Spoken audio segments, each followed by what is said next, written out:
Well, it's my great pleasure to introduce today's presenter, Lars Jørgensen. Lars is one of those most unusual things, a Dane who's settled in Belgium. Obviously, there were so many opportunities in internal audit in Belgium, but there are no other attractions there, I'm sure. And he's also spent a spell in South Africa. But Lars has done so much for Belgium Philately that he is one of their FIP judges, one of 4 of you, I think. 3 now, okay. And you're also well known as a commissioner. So I think I first met you in Israel in 2018, I think, at the show there. And we met up in Uruguay, and we've got more adventurous tales of commissioners earlier this year. And you were the Belgian commissioner at Eurofillex as well. But you're also an FIP judge. And I think his philatelic career probably would have been crowned by winning the Grand Prix National in South Africa in 2022. So it's a great privilege to have this collection here today. And so without further ado, Lars, over to you. Good afternoon, everybody. I'm extremely pleased to be here today and to share my passion with you. I believe you're all passionate about your stamps and covers here.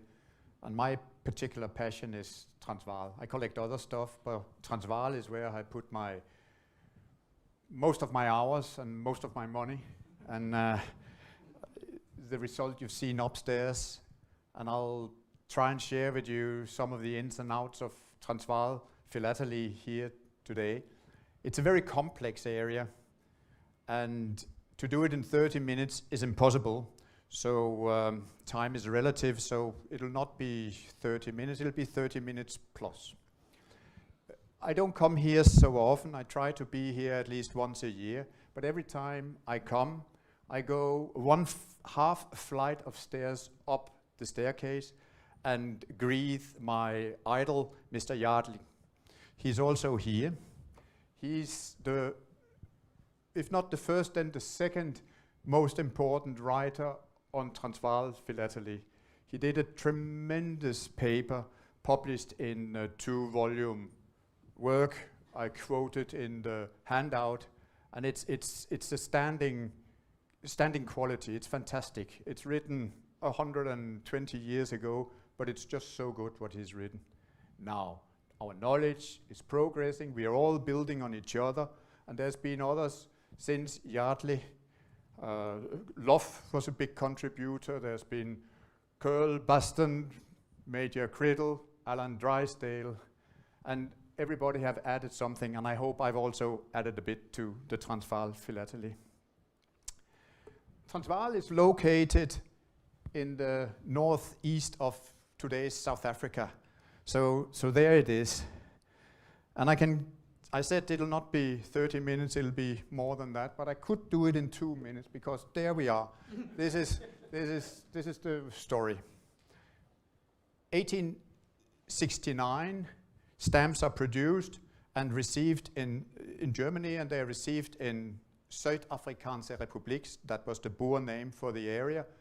And it was not until 1870 that they were issued, 1st of May 1870. They were subsequently printed locally, which we'll revert to a lot. Then on the 12th of April 1877, after years of bad economy, poor conditions, verge of bankruptcy every second month, the Boers basically invited the British to come and plant Union Jack, and it was raised by the Secretary of Shepstone on the 12th of April 1877, and it became Transvaal, VR, Victoria Regina, Transvaal. And therefore, the stamps were overprinted as such. Subsequently, of course, the Queen had to be on the stamps, and Bradbury Wilkinson's stamp was issued. But it didn't last long, this idolized idea of having British rule. So the Boers rebelled, and in 1880, 8th of August, it became a republic again. And the Boers carried on using the Queen Victoria stamps, and it was only 3 years later, in 1883, that stamps were printed again, and they resurrected the printing plates used first in 1870, or 1869 if you like, and they were used for printing for a last time the 1 penny, the 3 pence, and the shilling stamps. Then it went on and on, Transvaal, and gold was found, and it became South Africa, etc. But you have a frame there of history and the main stamps of the period. Frederik Jeppe was the Postmaster General of Zuid Afrikaansche Republiek. He was born in Germany, in Mecklenburg-Schwerin, northeastern part of Germany, and he still had family back there, so he contacted his family to help identifying somebody who could provide stamps for the Republic. And Otto was the guy. So Otto, he made some printing plates and printed stamps. He first made 2 narrow set plates. Here you see the 1 penny and the shilling. So there's only those 2. It has previously been said that was a 6 pence narrow set, but there is no such stamp. So it has only these 2. And they are set more closely than the stamps of the wide set plates, not surprisingly. We talk about a millimeter of difference between the stamps. Here they are 1¾ millimeter apart. They're 2½ millimeter apart in the wide set. But there are other features. I try to highlight them. There's a break in the 1 penny in the bottom right corner, and you can see it. It's mentioned in the Stanley Gibbons catalog also, but you see the break there. I should add, often it's not visible because they tend to be a bit over-inked, these stamps, and then it fills up. Now in the shilling, which is much less known, there's an equal mark. There's a dot or a thickening of the outer frame line there between N and G in the left side. Those are always the narrow set plates. The 1 penny is a plate of 16. It's a recent thing that it has been established that it's a plate of 16. If you see in the literature, there are ideas of it being a plate of 40, 64, 16 is also mentioned, 32, but it is a plate of 16. They are, as I said, tend to be over-inked, and the frame lines of the stamps at the edge of the plate, the frame lines are always a bit thicker. So it means that the stamp number 4, top right-hand corner, has a thick frame line at top and at right. It's a giveaway. It'll be that stamp in the sheet. And when you then bit by bit establish, I have only 14, 15, 16 different varieties to move around, it eventually becomes possible, also with the help of a few pairs and so, to establish the plate of 16. But most of Otto's stamps, they were produced from the wide set plates, and here you have the penny, the 6 pence, and the shilling that he supplied in 1870. Now, Otto supplied the stamps, but when he supplied the stamps to the Zuid Afrikaansche Republiek, it was not just the stamps. He also supplied the printing plates for new stamps, a printing machine, printing ink, cancellations and date stamps. In fact, only 3 date stamps. He supplied the cancelling ink. He supplied a rouletting wheel. He supplied everything that was needed to produce stamps and to handle the stamps at the post office. And he sent a bill. He sent a bill for £56 and a few shillings. And there was no money to pay. So Jeppe, the Postmaster General, he sold off to stamp dealers 4,800 1-penny stamps, 800 6-penny stamps, and 400 1-shilling stamps. That generated £60, so he could pay the bill. And he received the first supplies of stamps in September, or was it November? Anyway, towards the end of 1869, but it was not until 1st of May 1870 that the stamps were actually put on sale. And it has to do with them having to settle the bill beforehand, but also some administration matters.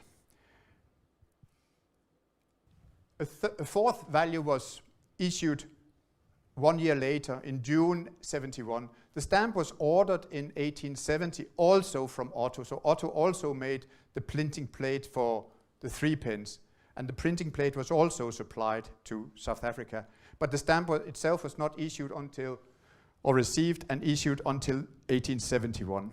Now, instead of selling stamps from South Africa to European stamp dealers, Jeppe instructed Otto, sell some stamps to dealers in Europe and your bill will be paid.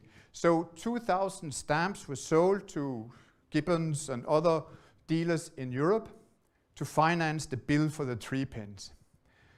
And we don't know, but my theory is that this was the start of the misery, because Otto realized, there's money to be had from the philatelic market, but I have things lying here from when I experimented with printing stamps. I have some essays, I have some trial plates. So he sold all of that off, and later on he started deliberately making new printing plates and printing from those and selling them, especially in the 1880s together with a Hamburg dealer, Goldner, and they flooded the market with forgeries. Those Goldner forgeries are quite easy to recognize. I've written a bit about it in the handout, but some of the other forgeries are more difficult. And some of the forgeries we believe today are actually essays rather than forgeries, but there's no archival material to confirm or not. Now you'll see here on this block, it's 30 stamps out of a pane of 40, so a considerable block. On the reverse there's a date stamp. It's the Pretoria date stamp. To me that's evidence that this was a sheet that was sold in the Republic and not to dealers in Europe. And there's a few more blocks known with these date stamps on the reverse. And like I say, Otto, he supplied then some of his early work, and I'm pretty sure that the proofs that are around, they come from Otto's archive, if you like. The left-hand stamp is a narrow set 1 penny proof. There's always this deep violet gray, and the shilling on to the right is a dusty or blue, and that's also very typical of these proofs. The narrow set proofs, they're always unused, and the wide set proofs, the shilling is a wide set, they're always used. The 3 pence in the middle is the one without the spur, and that's actually a single electro. It was then printed, handheld probably in a small printing press, printed a few impressions the one way, and then the paper was turned around and printed again. So you get Ted basis. You can also see the alignment, the vertical alignment is not very good. So it's single cliché or single electro that printed these stamps. Even before the stamps were issued on the 1st of May 1870, Viljoen started printing stamps in the Republic. Now, Viljoen, he was no professional stamp printer. He was not a printer at all. He was actually the finance minister of Transvaal or Zuid Afrikaansche Republiek. But to give you an impression of how primitive the situation was, he was the finance minister, but that was also a second occupation for him. He earned his living differently. It was a it was like being treasurer of the Royal or something like that. So it was an unpaid job to be finance minister. And then he was loaded with printing stamps and he didn't like it. There's some correspondence between him and the Postmaster General, Jeppe. And every occasion Viljoen could find, he said, okay, now I'll have to stop because I haven't got the rouletting wheel, I don't have ink, I don't have this, paper is out. So, but it took some time before he could convince Jeppe that he should stop. Now he printed first on thin paper that was delivered by Otto from Germany, but as soon as that ran out, they had to find paper locally. And the paper they found was a thick paper, ungummed paper, so it needed to be gummed. So then they went to the pharmacies in the town to figure out how do I make gum, and they mixed something and they managed to make this streaky gum. And it's one of the better stories of Transvaal Philately. The history goes that Jeppe came to visit Viljoen in Pretoria, to see how it was going with the printing of the stamps.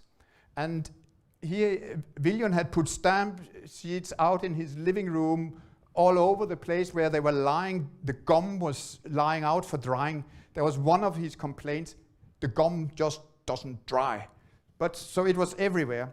And Jeppe opens the door and the window was open, so there's a draft, and sheets fly out in the street. Now, in those days there was not tarred streets or paved streets, it was a dust road. So those sheets would to some extent have been filled with grains, sand, whatever, and I'm still on the lookout for such a stamp. I'm sure I'll find one day, but it's one of the things that I'm secretly looking out for that nobody else knows that it's something to be treasured. Of course, when I get it with a dealer, I'll say, yeah, look, it's not mint. So, how are these sheets or printing plates arranged? The white set plates were all plates of 40 stamps, 8 stamps across, 5 down, and there were 2 plates.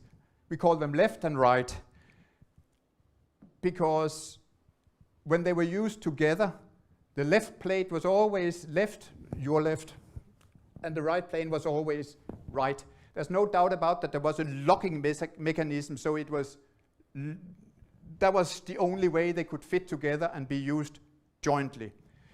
But the printing press that Otto had delivered was a small size printing press, could only print 1 plate at a time.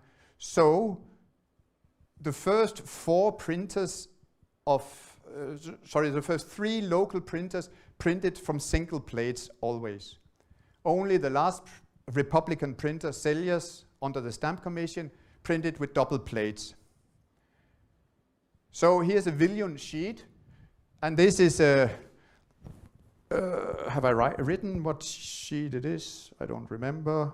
It's the left pane. So it's the left sheet, and this is from the 3rd delivery from William. And you don't find one printed from the right pane. Now the 1-penny plates are pretty straightforward. 2 times 40 arranged as you see there. But in the 6-pence and in the shilling, there was an inverted electro. So in the 6-pence, it's position 25 in the right pane, and in the shilling, it's the position 1 in the right pane. And that is, of course, what you want to get hold of in Transvaal Philatelic, these Ted Beiges. And this is the William thick paper, 1 shilling, and Ted Beige, 1 and 2. The funny thing is you sometimes see them put upside down in a collection, but I can assure you the left stamp is the inverted stamp. The last delivery from William was on medium paper, and he reached his climax in poor printing quality. His previous deliveries had generally been under-inked, but these stamps were often over-inked, and you get some fantastic errors like misinking, like you see there on the 1-penny. And again, I like to get a discount when I buy such a stamp and say, it's not nice looking, but I find them fantastic. These are the best ones to look for. Now, you see, the printed quantities are very small. So he delivered 194 sheets of the 1-penny, 305 of the 6-pence, and just 100 sheets of the shilling. Very small quantities. So you see 4,000 shilling stamps. It's not a lot to have to share between collectors. Also considering the survival percent. But more strangely is, so take the 1-penny. They were all printed from the left plate. Almost all. A small percentage were printed from the right-hand plate. Now they're so badly printed, these stamps, so it's often so that you can't plate them. But with the bigger errors, you can't plate them. So stamps you can plate from the right-hand plate, they are to be treasured. Now in position 18 and 26 of the right plate, you see there's a break in the frame line. There's no doubt about that some tool has dropped there and damaged those 2 frame lines. And for the rest of the life of the 1-penny, you will find that error in 18 and 26 because all these plates were fixed plates. The electrodes were not movable. Now, on 194 sheets, to have printed, to have gone through the trouble of changing plate at some stage during the printing, it's above me. Why would you do it? And I think he started printing with the right plate, and then he dropped the tool, and he saw the plate was damaged, and he said, well, I better use the other plate. And that's why he changed plate in the middle of it.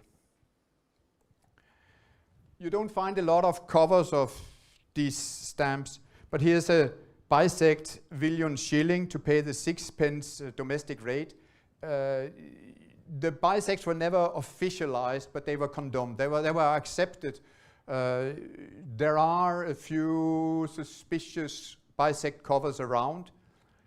Famously, there's one in the Royal collection where it's the top left part of it, where in private hands there is the bottom right of the same stamp. So you have both covers of one stamp in existence. That's a bit, yeah, too much. Eventually, Villion got rid of his job as printer because there was no more printing ink.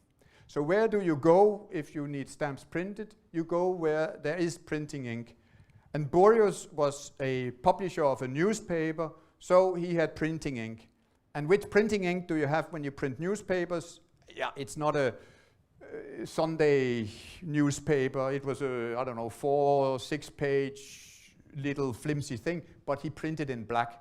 So when he took over and there was an urgent need for 1p stamps, he printed them in black.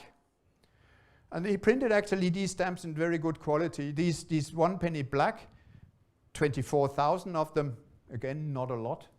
They're all plateable. They're good quality print. They're all from the left plate. Again, only the one plate, all from the left plate. I have only one stamp I cannot plate of that, and it's because of its bit less well printed. It's a nice, medium, thick, good quality paper, but soon he had to turn to other papers, and he started printing on thin papers, thin transparent paper and thin opaque paper. Now you'll see in the top row of the transparent paper, there's also a penny black. Yeah, he only printed one printing in black, so that's from the first delivery, and that's a good example on a fact of Boreas productions. Although there is some timeline you can put on the different papers, 6 different papers he used, it's not complete, or it's not guaranteed. There were some thin paper stamp printed together with those medium paper stamps I showed just before. So together with that delivery in the 24,000, there were a couple of sheets of thin paper. The thin paper black is a dramatically rare stamp, certainly compared to the medium paper stamp. So sometimes he would mix some thin paper in a thick paper delivery or vice versa. But actually from the thin transparent, he moved predominantly to the thin opaque and then followed some thicker papers, either with webbing or webbing, or what is it called? Marks from the dandy, not the dandy road, but the mesh marks. Yeah. The Boreas stamps are also found on cover. This is unfortunately only the reverse of a cover. The front I haven't got, but you see there's Orange Free State and the Transvaal 6p. It's the Boreas on the what we call the B paper. So it's the slightly pink paper, quite a difficult stamp. But combination with Orange Free State is hard to get. But the sad thing is, if I've had the front, you would have found Cape stamps there on that side. So then it would have been a triple combination. It's 2/3 of a triple combination. Here's a Boreas 6p block of 4 gone via the Diamond Fields Kimberley. And a shilling. There's not a lot of shillings around on cover. Registered 6p domestic plus, 6p to Cape, plus 6 pence for registration. We're moving a bit fast, but that's how it goes. Davis was the next to take over printing. He was also a professional printer. He was not a Republic-based printer. He was actually located in Pietermaritzburg in Natal. He printed only one delivery of stamps, but he had started off printing postal stationery, and he had done that rather well, except he managed to lose the electro that he used to print the postal stationery envelope, so he had to be supplied another one, which was a 3 pence electro, because they had no extra 6 pence electro, so that was converted into a 6 pence. Anyway, the stamps, they're easy recognizable from the other printers' productions because these are perforated. I forgot to say that Boreo's stamps are all rouletted. There might be, certainly the 1 penny black exists imperforate, but that's an error. It's not like some were issued imperforate deliberately. Boreo's rouletted his stamps. Davies perforated his stamps. Now, the stamps to the far right is a Selliers or Stamp Commission 6 pence, but that's privately perforated. If you look at the 2 6 pence, you would say, oh yeah, they look pretty much the same. It's probably both Davies, but it isn't. The right-hand stamp is a Davies, and it's also very typical. It comes from Pilgrim's Rest, numeral Council of 14 from Pilgrim's Rest. Also, the right-hand stamp is position 33 in the sheet, of the right sheet, and Davies only printed from the left sheets or left plates, so it cannot be a Davies stamp. Selliers, under the overlooking of the Stamp Commission, took over printing in 1875, and he printed stamps on 4 or 5 different papers, and he delivered his stamps predominantly imperforate, some with fine rouletting, which is 15, 16, and few white rouletted. It could well be that the white rouletting was not delivered by Selliers, but were actually rouletted at the Pretoria post office. We don't know, but the fact is the white rouletting is in general the rarer of the 3, and the imperforate by far the more common. It does vary a little bit from value to value and paper to paper. These are all thin transparent paper, so you see they come in different variations. The stamp in the middle is the most characteristic of the thin transparent. There's like an oily glaze over it, and that's very typical of some of the transparent paper stamps. There you are. He has what we call A, B, C, and D paper. The thin transparent, the thin opaque, thin transparent, and then a C paper, the surface paper, and that's the most common. The last paper Selliers printed on was a rough paper, where you see very clearly the fibers of the paper, but the big majority of those stamps were overprinted for VR Transvaal. Now, of the 6 pence, 1 or 2 deliveries were gummed with a brown gum, and that gum miscolored the paper. So this is a used stamp, and you see how the coloring of the reverse of the stamp has toned it completely gray, grayish brown, and that's very typical of these brown gum stamps. It's also listed by Gibbons. Now, the next is the shilling from Selliers on coarse paper, and this is a dramatic, rare piece. It's a pear, and it's the only known pear in the world. I mean, when you see it, you probably didn't notice it upstairs, and it wouldn't rank with the Ted Beges with many people, but I managed to find it back. Now, this is a lot to take in, but this is a small Transvaal Collectors Quarterly that was issued by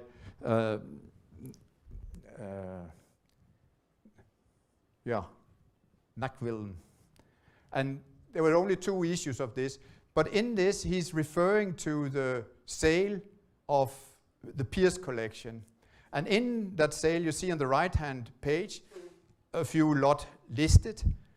And there's 2 Tate Beiges listed. They are selling for £7 and £5, whereas this pair is selling for £9. So this actually cost almost a double as the 6p Tate Beige. You wouldn't think that immediately, but it's an exceedingly rare stamp, and finding a pair is yeah, very good. They come on covers as well. Here's a registered cover to Natal. It's always nice to find covers where there's more than one stamp, and there's 2 6p, again paying 6p rate to Natal plus 6p registration. 12th of April, we have to overprint the stamps VR Transvaal. Yeah, it doesn't happen the first day, but it happens very quickly. We don't know the exact date, but it happens very quickly. Certainly by late April, the stamps are overprinted. And they're overprinted in red. 3p, 6p, and the 1 shilling. Not any 1 penny stamps, which makes sense. It's a red stamp. To overprint a red stamp in red doesn't give any good result. And it's probably the reason why they changed to overprinting in black. Now the red overprints are all overprint setting 1. And the same 3 stamps plus the 1 penny also exist in black overprint with setting 1. And setting 1, there are a few positions that can be told from setting 2, but the 2 settings are actually related.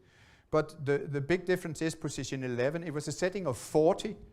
These sheets were printed double sheets, Sellers printed double sheets. So you'll find the overprint setting of 40 put on left-hand sheets and on right sheets. So, but in position 11, the spacing between VR and Transvaal was 12.5 millimeter against 8.5 millimeter in all other positions. Now that was corrected, turning to the second settings. And in between first and second postage setting, fiscal stamps were overprinted, and they were smaller in size and had a different sheet composition, and therefore they had to fiddle with the overprint. And then they had to fiddle it back to make the overprint setting for renewed production of postage stamps. And they corrected the wide distance between the 2 lines of overprint in position 11. But it's still recognizable because the stop after R is oval. And you see to the right-hand side, it's the setting 2, position 11, with the oval stop. Exactly the same oval stop as you find in setting 1. I'll be telling a lie if I said that there's only the 6p recorded in Gibbon's listing in blue. They talk about bright blue and blue, but the truth is there's some very distinct shades. The sky blue, as I call it, is not a faded stamp. It's not a miscoloring. There are a few stamps around in this very, very pale blue. If you find them, buy them. What you also should buy is the Bart 6 variety. It's a very fun variety. You see it in the top right-hand corner. The 6 is Bart, as if it was becoming another value. It started off position 29 in the right pane. It started off as a perfect 6, and then you have a obscuring of the whole 6 area, and then gradually you see to the right it's still obscured, but you start to see some harder line going through diagonally, and then eventually it is such a diagonal line, and then yeah, there can be no doubt that it's simply a splinter of wood or something like that that was in the cloth that was used to wipe the plate clean, and it got stuck, and then it's removed one day, and then the 6 reappears in perfect conditions. There are other varieties that can tell that it's position 29, so there I can always tell that little story of the Bart 6. On the overprint, there's a dramatic double overprint. It's not just a question of a few millimeters that it's shifted. It's a diagonal overprint across most of the sheet. If you're unlucky and you have, my stamp there is position 3 in the left pane. If you're unlucky and you have position 8, you will have no double overprint, but it could well be from the same sheet. There are 4 stamps known. There's one in the Curl collection, there's one in the Royal collection, and there's one in a collection in South Africa, and then there's mine. I have not had the opportunity to plate the Royal copy, but the 2 other copies, they're neighboring stamps, funnily enough. They're from the same sheet, and they are 34 and 35 as far as I remember. So, yeah. So I told you there was the inverted electro also in the 6-pence plate, position 25 in the right-hand sheet. Now, these stamps also found with inverted overprint, and the stamp to the left is an inverted overprint. It's from position 17 of the left pane. The stamp to the right looks as if it's inverted overprint, but it isn't. It's the stamp itself that it inverted. It's the inverted electro. So this is an upright overprint, but I bet you 90% of them are sold as inverted overprint. And here again is a little thing I'm looking for. Of course, I'm looking for R25 with upright overprint, because that's in fact the inverted overprint. Same thing for the 1 shilling. The left-hand stamp here is the R1 inverted electro, so it's an upright overprint, and the stamp to the right is inverted overprint. It's position 19 in the left. Now the last stamps to be overprinted in all capitals Transvaal were on 6-pence printed on rose paper. This rose paper were originally imported to print revenue stamps on, but they used whatever they could get hold of, so now they used this pink paper. And the paper was at a different size than the other white papers that had been used. So you couldn't print the stamps side by side, so they were printed with one plate above the other. And here inverted overprints and upright overprints are equally rare, because the left panes are always overprinted inverted, and the right panes always with upright. Now, I said they were equally rare or common, inverted and upright. That's not entirely true, because in the right pane we have the inverted electro, and that appears then to have an inverted overprint. So it means that there's 41 stamps that appears to have inverted overprint, and only 39 with upright. Used on cover, the penny is particularly difficult to get. Here's the soldiers' concessionary rate used at a cover to the UK. And what is rarer still is to find a combination of the shilling, all capitals, together with the subsequent overprint where only the initial letter, the T of Transvaal, is capital and the rest is lowercase. That's printed on blue paper, which gives a nice, colorful cover to look at. These subsequent overprints via Transvaal with only the initial overprint letter in the overprint capital, they followed each other in a fast and furious speed, and so within 12 months they printed stamps in 10 deliveries. They printed 4 deliveries of 1-pence stamps, 4 deliveries of 6-pence, and 2 deliveries of 3-pence stamps. And every time it's a new setting. So, although there was only a few weeks between printing and overprinting these stamps, they took the setting apart and put it together again. Seems a tremendous amount of work when you knew relatively certain that there would be new deliveries of stamps to be printed. Probably because Seljas was also the government printer, so he had also to print forms and other things needed to be overprinted, because also for the government it was no longer Zuid Afrikaansche Republiek, it was now via Transvaal. Now I say that they were taking apart, and that's true in a certain way. See here the characteristic capital R from the VR, and in setting 3 it's position R8, in setting 5 it's position 7, in setting 13 it's position 1, so it travels. Now here's a damage in the Transvaal, significant damage to the last A and the L, and that remains in setting 12, it is in setting 12 position 15, and in setting 14 it's also position 15. So in general the V and the R moves around a lot more than the letters in Transvaal.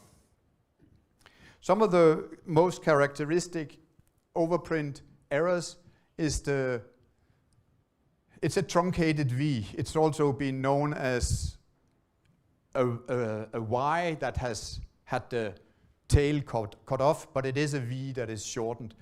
So truncated V in VR. But more famous still is the spelling mistake. It's the Transvaal for Transvaal. It's only found in the 1 penny on blue, so the first stamp delivered with these overprints. And yeah, such spelling mistakes are extra sought for. Now, eventually they used all their V and R's for other purposes, and they started using not only what we call the Roman type, they used also Italian type. So it will get a mixed setting, and here it's the 4th delivery of the 1 penny. That's a mixed, in the right-hand pane, there's a mixture of Roman for positions 1, 2, 3 to 13, and then italic for the rest of the sheet. So you can get these pairs, a vertical pair showing Roman on top and italic at the bottom. And they are worth looking for. Of course, if you have a block like that, then you get all combinations. So there's 8 vertical combinations and 1 horizontal combination. So position 13, 14, the horizontal combination, is the better one. The 3 pence on buff is found inverted. It's a very difficult stamp to find. There's less than a handful. And it's from the 2nd setting, which was a very small delivery, 549 sheets, whereas the 2nd delivery of 3 pence, which is setting 9, there was almost 2,000 sheets, so it's a much rarer stamp, the 1st delivery. And I'll just sort of pause in the continuous story. This 3 pence on buff paper is an affordable stamp. You pay 30, 40 pounds for a copy, but you still have to watch out. Look, I don't know how visible it is, but if you see the letters Z and then AFR, they are deformed, they are misdrawn, and you can see small lines in the colored area. It's all hand-drawn. The stamp is defective, it's been added paper, and somebody has painstakingly hand-painted the stamp back very skillfully, but not perfectly. The P up in the top part similarly, and part of the frame line. So amazing job, but it must cost more hours than 30, 40 pounds would pay. I referred to the truncated V on the 1 penny, which was the 1st setting. There's also a truncated V in the 6 pence on green paper. It's a different position and it's a different V. It's a different damage, but nonetheless an attractive variety to look for. A blue paper was then used for the 6 pence, and here is the Tate beige variety, the block of 4 showing positions 25, 26, 33, 34 from the right pane. And yeah, I'm a sucker for all these different positions. I want them all, so I make reconstructions of everything. And this is as far as I've gotten on the last delivery of the 6 pence on blue paper, setting 10. And by then, a lot of the typo is quite damaged, so there's a lot of overprint mistakes, not all equally big, but these are quite a lot of damage down there in the bottom part of the lettering. Covers are still difficult to get by here. It's a unique combination of blue paper 1 penny and orange paper 1 penny. The blue paper 1 penny, there's only 4 covers known altogether, so it's by far not common. Here's the printed matter. It's a newspaper simply sent. It's in addition to quite a unique franking with combination in pennies only, 1 penny Transvaal with 1 penny Cape. There's a telaat, so too late, hand stamp just below.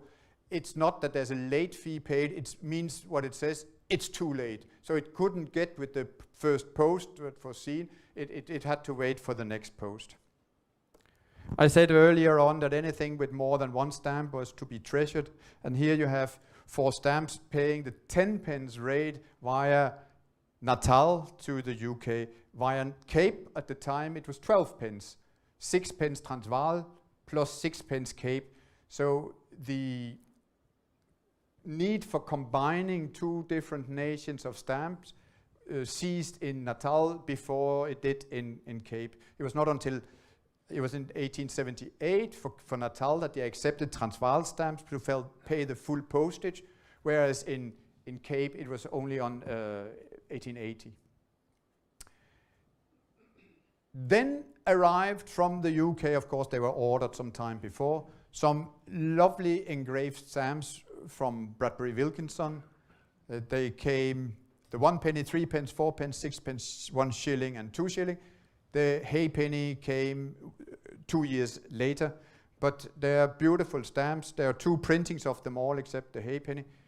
But we have to move on. We go back to the arm stamp. When they ordered the Queen Victoria stamps, they said, yeah, we need a lot of 6 pence stamps because that's our domestic rate. And then the next day or thereabouts, they reduced the rate from 6 pence to 3 pence. So no surprise, no surprise. Soon they had excess 6 pence and too little 3 pence stamps. So they started printing and overprinting the arm stamps again. So they printed 3 pence on green paper. And it was a bit of a rush job. The overprinting is quite poorly done. In some cases, the printing of the stamps themselves is poorly done. But here's 2 striking examples of transposed overprint. Instead of VR, it's RV. But the one to the right is one of my favorite stamps.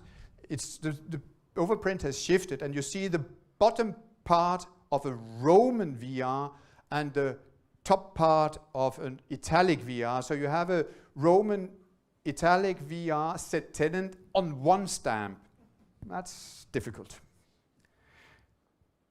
They still had short supply of 3 pence stamps and now also 1 penny stamps. So again, they printed stamps, again using colored papers. And VR was now, they gave up on having this combination of Roman and italic VR and used a completely new set of VR, whereas the Transvaal remained the same, but the VR is of a smaller type. Gibbon's catalog refer to the stamps as the small t, because in 4 positions there is a small t. It's illustrated there to the right. It's actually not that small. It's slightly smaller, but it's most of all it's raised. But in fact, all stamps are with a small VR, so I think it's more correct to call them the small VR overprint. The small t is, funnily enough, in 4 positions in the right-hand part of the overprint setting. It's in position 16, 24, 32, and 40. You can tell the 4 apart. And another funny thing is that do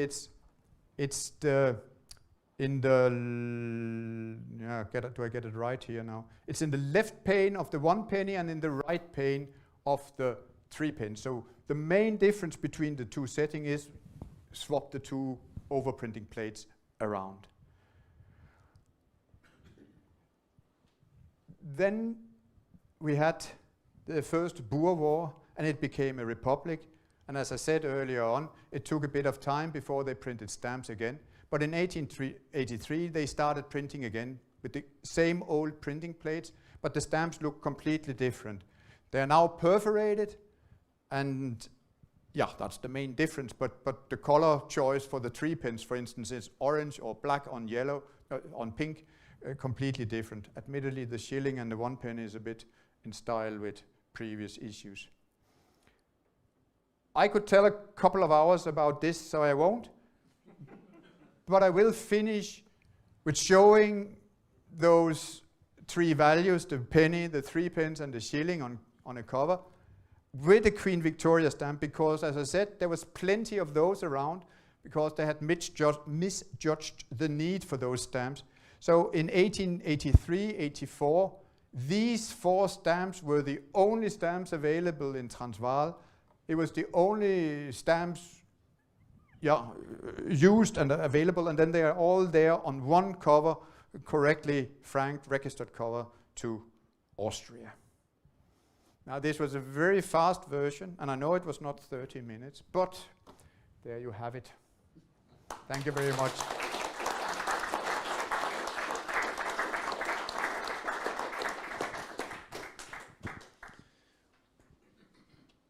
Well, thank you very much, Lars. Any questions? Tony.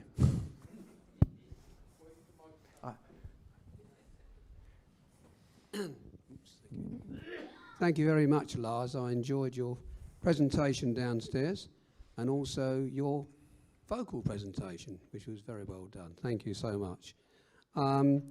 Your research into the papers used shows your appreciation of the substrate's importance into affecting the appearance of the postage stamp, especially shades and ink runs.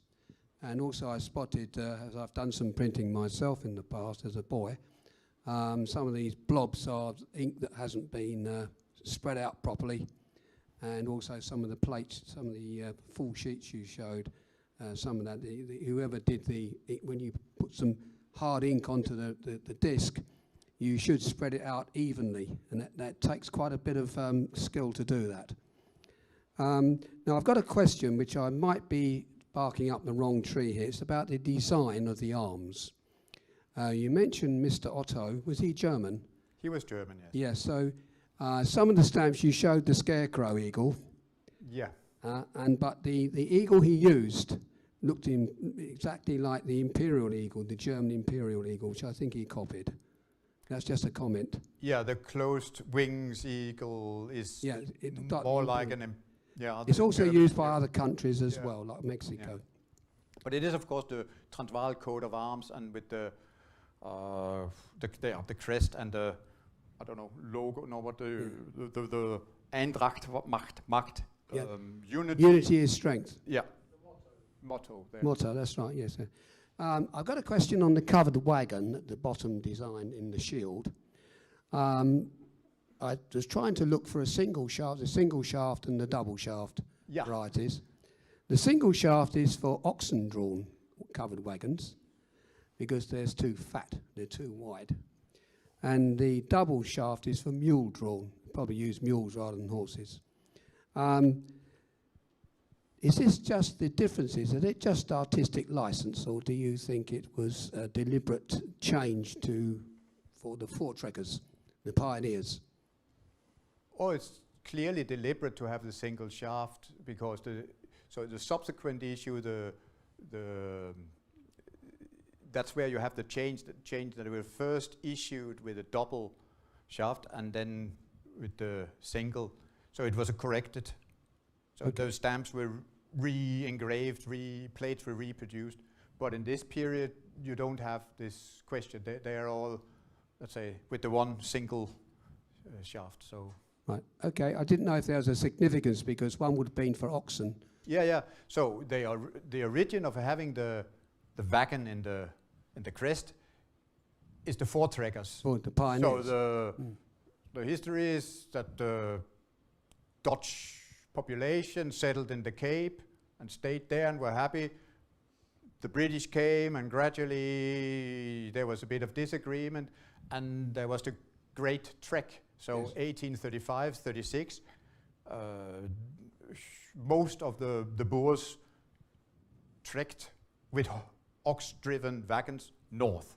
That's right. It went to the north of Yeah. Transvaal. And Transvaal, of course, means trans over over the Vaal. Vaal the is the valley. river, the border to the Cape, and the Vaal is, yeah. So that's where they settled. Thank you. Yeah. Thank you very much. Thank you. Ian. In front.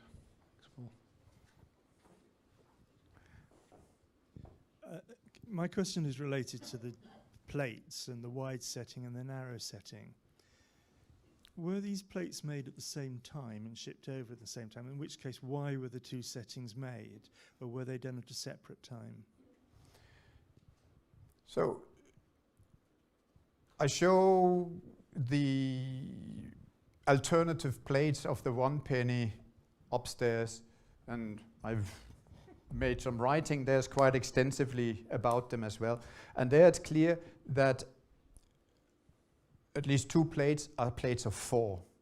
When Otto started mass producing forgeries in the 1880s, the 1 penny, I admit the 6 penny, the story is a bit different, but the 1 penny and the shilling, it's plates of 4, which is a very small unit, especially for producing huge amount of forgeries. But it's a suitable format when you're experimenting, when you are making your essays. So you make a small plate.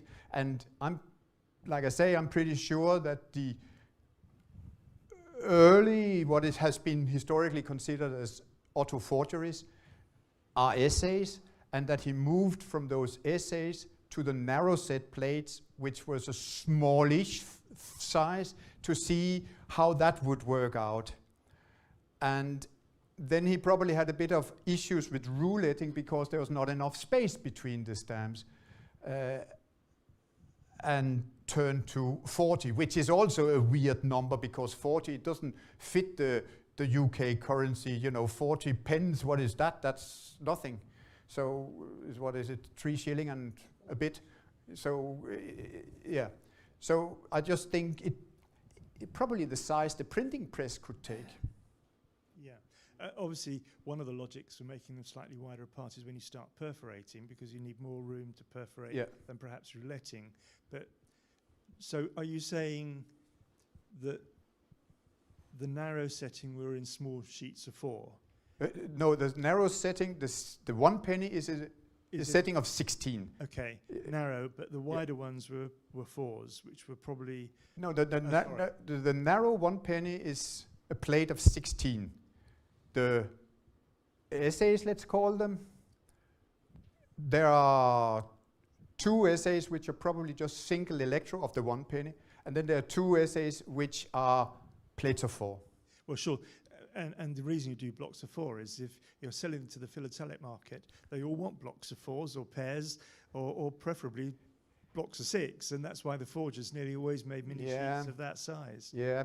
So we don't know exactly whether it was a strip of 4 or whether it was a block of 4, and I don't think there was much consideration for that. If it was an essay, he was not thinking in philatelic terms, but when he got to make the Goldner forgeries in the 80s, he was. But strangely enough, they were definitely in strips of 4. But strips are very hard to come by. You only see singles, basically. Just to find pairs is difficult. So, yes, I agree, you would have thought, some blocks of 4s to the philatelic market, but no, singles. Okay, thank you. Oh, thank you. Have we got any other questions? Oh, great. Well, in the case, it's my great Can I make pleasure. a bit of propaganda here? Yeah, no, you got. So, I'm a complete nerd, so I write about this, pages up, pages down. If anybody is interested, I have books here available. You're also welcome just to come and have a look. Dead cheap.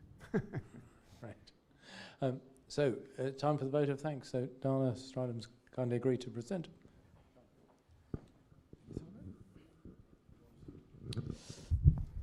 Ladies and gentlemen, today we were treated to something special.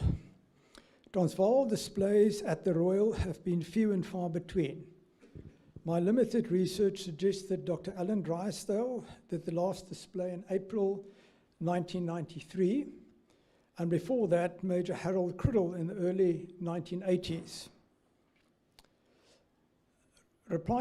Lars didn't mention this in his talk, but replying to a question of why he started collecting Transvaal, his answer was that he wanted a challenge. and many present and past collectors will attest to this. Lars mentioned the likes of Yardley and Luff, who were pioneers in sorting the chaos, or the early chaos in the Transvaal, amongst the Transvaal stamps, and how to separate the printings of the First Republic. Major contributions since theirs have been in plating the various stamps and identifying the overprint settings during the first occupation. Last is a plating enthusiast, as is obvious from the display today, and added to the work of predecessors by extensively documenting the plating varieties in two books. First the 6-penny book, and then the latter 1-penny book, which is actually in 2 volumes. Display is rich in exceptional items, but of note are the Cape of Good Hope triangles, cancelled in Potchefstroom. The Tet Besches of the 1 shilling and the 6-penny on blue paper are the stars of the display. Display contains many multiples which are difficult to find for some of the printings, and the largest known multiples is often a pair. Today we were treated to several early complete sheets, which is most useful for plating. And Lars and I sort of competed for those, but he obviously with a higher level of motivation. Early covers are not common, and today we saw some great covers. The bisect Viljoen 1 shilling is particularly scarce. There are not many Viljoen covers, I think probably less than 10, outside the Royal and the Coal collections. He's got 2 Free State Transvaal combination covers, the one with a Boreas stamp and the other one with a Davis stamp. These are sought after and scarce, since most of the post went via the Cape Colony. The 1-penny soldier's letter with the 1-penny Transvaal all capitals on is also an exceptional item. The 1-penny Transvaal was mostly used on newspapers, and Lars, including an example of a newspaper usage, is, I've never seen another one like that. The VR Transvaal cover with 2 red on orange and 2 red on blue papers is, again, an exceptional cover. As Lars mentioned, any cover with more than one type of stamp on are sought after and difficult to find. On behalf of the fellows, members and guests present today, I propose a heartfelt vote of thanks to our distinguished presenter for today's outstanding philatelic display and informative presentation on Transvaal. The depth of research, the rare and fascinating items shared, and the clear passion of the subject have greatly enriched the understanding of Transvaal philatelic history. The engaging manner in which the material was presented has sparked lively discussion and appreciation among attendees. We are most grateful for the time and effort dedicated to preparing this remarkable display and the hard work of preparing the handout, and for sharing such valuable insight with us. It has been a privilege to experience this collection up close and to benefit from the presenter's expertise. So please join me in showing a vote of thanks in the normal way.